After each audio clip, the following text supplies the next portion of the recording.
놓아버림 데이비드 호킨스 18장 인간관계 기대 놓아버림 내가 원하는 바를 얻으려고 다른 사람에게 압력을 가하면 그 사람은 자동적으로 저항한다.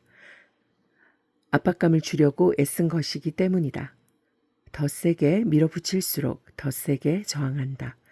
그 사람이 두려움 때문에 내 요구대로 양보할 수 있지만 결국 나는 내가 얻을 바를 잃게 된다. 이런 저항은 우리 모두에게 있다. 저항이 무의식적으로 작용할 때 이를 자각할 수 있는데 이때 우리는 변명과 그럴듯한 설명을 늘어놓는 방법으로 자각을 회피한다. 앞에서 언급했듯이 로버트 링어는 자신의 책 협박으로 얻어내기에서 이 현상을 소년-소녀 이론이라고 불렀다. 소년이 소녀를 만난다. 소년이 자신을 원한다는 것을 알기가 무섭게 소년은 콧대를 바짝 세운다. 그래서 소년이 포기하려고 마음먹자 소녀가 소년을 원하고 도리어 소년은 냉담하게 행동한다. 판매 노력에 대한 구매 저항을 해명하기 위해 이 현상을 적용할 때 구매 저항을 피할 수 있는 한 가지 방법이 있다. 우리의 책임은 노력하는 것까지며 결과까지 확정 지으려고 애쓸 일은 아니라고 생각하는 것이다. 또 다른 방법은 타인에게 원하는 바가 있어 생긴 감정을 항복하고 기대와 욕망의 형태로 그 사람에게 가하던 압박을 놓아버리는 것이다. 그리고 나면 상대는 마음의 여유가 생겨 승낙하거나 애초에 내가 바랐던 일에 스스로 알아서 착수하기도 한다. 이 같은 심리 역동의 예로 이혼 과정 중에 놓아버린 기법을 수행한 남자의 이야기가 있다. 이혼 과정에서 남자와 여자는 남자가 원하는 물건을 놓고 치열하게 입씨름을 벌였다. 남자의 요구에 여자는 안 돼를 거듭할 뿐이었다. 그러던 가운데 남자는 원하는 물건에 대해 항복했다. 이제 여자가 물건을 양보하든 양보하지 않든 상관없었다. 마음에서 물건을 놓아버린 순간 갑자기 여자가 남자 쪽으로 몸을 돌리더니 물건을 양보할 뿐더러 포장해서 보내기까지 해주겠다고 했다. 이 일화는 매우 간단하지만 관계를 명확하게 하는 방법을 참으로 우아하고 효과적으로 보여준다. 먼저 문제 상황에서 상대에 대해 남몰래 어떻게 느끼고 있는지를 살펴본다. 그리고 상대가 그런 생각과 감정을 알아차리고 있다고 넘겨짚는다. 그런 다음 상대의 입장이 되어 나라면 어떻게 반응할지를 그려본다. 아마도 현재 상대의 행동은 내가 그 입장이라면 했을 바로 그 행동일 것이다.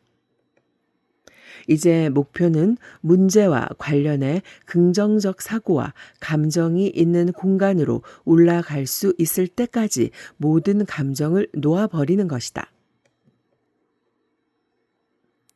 긍정적 공간으로 올라가고 나면 달라진 감정을 상대가 알아차리고 어떻게 반응할지 상대 입장이 되어서 그려본다.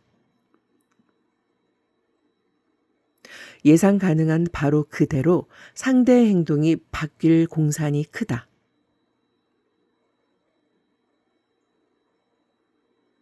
시간이 걸릴 수 있지만 계속 관찰하면 변화가 일어날 가능성이 높다.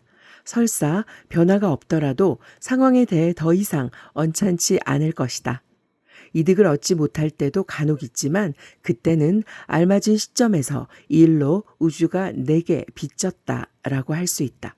때로는 선행이 화답받지 못함을 아는 것도 위대함의 일부다. 우리의 생각과 감정이 주는 영향을 가리켜 세상의 여러 문헌에서 까르마의 법칙이라고 하거나 주는 대로 받는다라거나 뿌린 대로 거둔다라고 한다.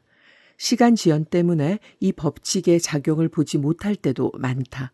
예를 들어 지인이 $200를 빌려가서 약속한 날짜에 갚지 않았다. 1년 동안 울분을 느꼈고 불편한 감정 때문에 그 사람을 피했으며 울분을 품고 있는 것에 대한 죄책감까지 겹쳤다. 마침내 울분으로 괴로운 사람은 울분을 품고 있는 사람뿐이며 그 때문에 마음의 평화를 잃고 있다는 점이 분명해졌을 때 울분을 놓아버리려는 자발성이 생겼다.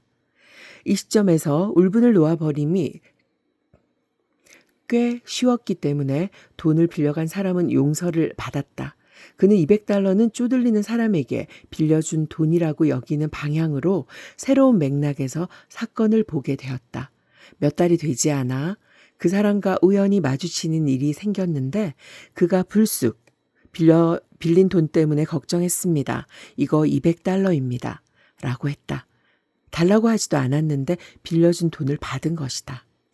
기대하거나 분개하기 때문에 타인에게 원하는 바를 얻는데 지장이 생긴다. 타인과 관련해 어떤 특별한 상황에 처하기 전에 그 사람에 대한 기대를 항복하면 매우 효과적이다. 감정은 사실 타인에게 억지로 나의 의지를 강요하려는 미묘한 시도여서 상대가 무의식적으로 저항한다. 만족스러운 관계를 쉽게 이루는 방법은 가능성 있는 최상의 결과를 마음에 사랑스럽게 그리는 것이다. 반드시 서로에게 이로운 일, 둘 다 이기는 상황이라야 한다. 모든 부정적 감정을 놓아버리고 그저 마음의 그림을 품는다. 일이 되든 안 되든 상관없다고 느껴지면 정말로 행복한 것이라고 할 수 있다. 그렇게 되어도 좋고 그렇게 되지 않아도 좋다. 따라서 행복한다는 것은 수동적인 것이 아니다. 긍정적인 방법으로 능동적으로 움직이는 것이다. 행복하면 더 이상 시간의 압박을 받지는 않는다. 좌절은 어떤 일이 자연스럽게 제 시간에 일어나게 하는 대신 당장 그 일이 일어나기를 원하는 것에서 생긴다. 참을성은 놓아버렸을 때 따라오는 부수 효과이다. 참을성 있는 사람과 잘 지내기란 아주 수월한 일이다. 참을성 있는 사람은 끝내 원하는 바를 얻는다는 점을 알자 놓아버림에 저항이 생기는 이유 한 가지는 바람과 기대를 놓아버리면 원하는 바를 얻지 못할 것이라는 환상이다. 원하는 바를 얻으려고 계속 압박하지 않으면 잃어버릴까 두려워한다. 우리의 마음은 어떤 것을 얻으려면 그것을 원해야 한다고 생각한다. 이 문제를 조사해보면 어떤 일이 생기는 것은 결정 때문이며 선택은 의도에서 비롯된다는 점을 알게 된다. 우리는 선택의 결과를 얻는 것이지 바라고 생각하는 것을 얻는 것이 아니다. 이는 무의식적 선택일 때조차 그렇다. 바람이 주는 압박을 항복할 때 우리는 혼란 없이 더욱 현명하게 선택하고 결정한다. 우리는 행복은 벌어질 일을 어떻게 통제하느냐에 달려 있는 것이며 속이 상하는 것은 이를 구성하는 사실들 탓이라고 생각한다. 실제로는 그런 사실들에 대해 내가 갖는 감정과 생각이 속을 썩게 하는 진짜 원인이다. 사실들은 그 자체로는 중립적이다. 사실에 내가 부여하는 힘은 받아들이거나 받아들이지 못하는 나의 마음가짐과 전반적 감정 상태에 기인한다. 어떤 감정에 빠져